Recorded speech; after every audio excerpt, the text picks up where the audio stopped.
มันถ้าไม่สงวนអូនក៏ស្នេហ៍បងដូចគ្នា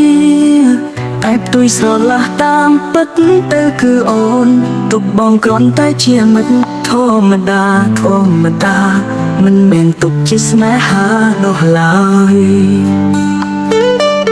តើហេតុអ្វីថ្ងៃដែលបងភ្លុកសង្ឃឹមប្រែคล้ายជាថ្ងៃឈឺចាប់ឲ្យបងនេះស្លាប់ទាំងរួមហូរថ្ងៃបងសាភាពជាថ្ងៃខូចចិត្តព្រោះវងមិត្តអូនឆ្លើយថាមិនបានស្នេហ៍គ្រាន់តែទុកត្រឹមជាមិត្ត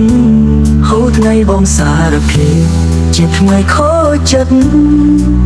ព្រោះវងមិត្តអូនឆ្លើយថាមិនបានស្នេហ៍គ្រាន់តែទុកត្រឹមជាមិត្តបើមិនស្នេហ៍ប្តីក៏មាសមេអូនមកធ្វើជាអូយកចិនទុកដាក់ទួយបារម្ភឲ្យបងខំគិត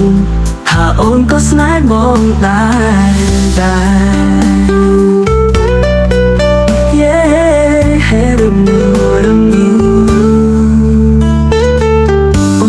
ជាបងមិនได้សួនអាចដឹងពេលនឹងបងឈឺប៉ុណ្ណាពេលឮពាក្យអូនស្ទើរតែឈរមិននឹងតែបងខំប្រឹងធ្វើចិត្តឲ្យដូចធម្មតាក៏ពិតបងឈឺខ្លាំងណាស់ដឹងទេតើហេតុអ្វីថ្ងៃដែលបងភ្លុកសង្ឃឹមប្រែคล้ายជាថ្ងៃឈឺចាប់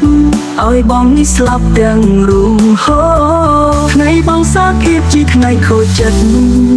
ព្រោះវងមិត្តអូនឆ្លើយថាមិនបានស្នេហ៍គ្រាន់តែទុកត្រឹមជាមិត្តហូរថ្ងៃបងសារភាពជាថ្ងៃខូចចិត្តព្រោះវងមិត្តអូនឆ្លើយថាមិនបានស្នេហ៍គ្រាន់តែទុកត្រឹមជាមិត្តបើមិនស្នេហ៍ប្តីក៏មាសមេអូនមកធ្វើជាអូយកចិនទុកដាក់ទួយបារម្ភឲ្យបងខំគិតថាអូនក៏ស្នេហ៍បងដែរ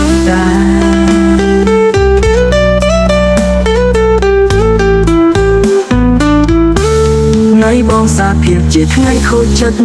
ព្រោះវងមិត្តអូនឆ្លើយថាមិនបានស្នេហ៍គ្រាន់តែទុកត្រឹមជាមិត្តហូរថ្ងៃបងសារភាពជាថ្ងៃខូចចិត្ត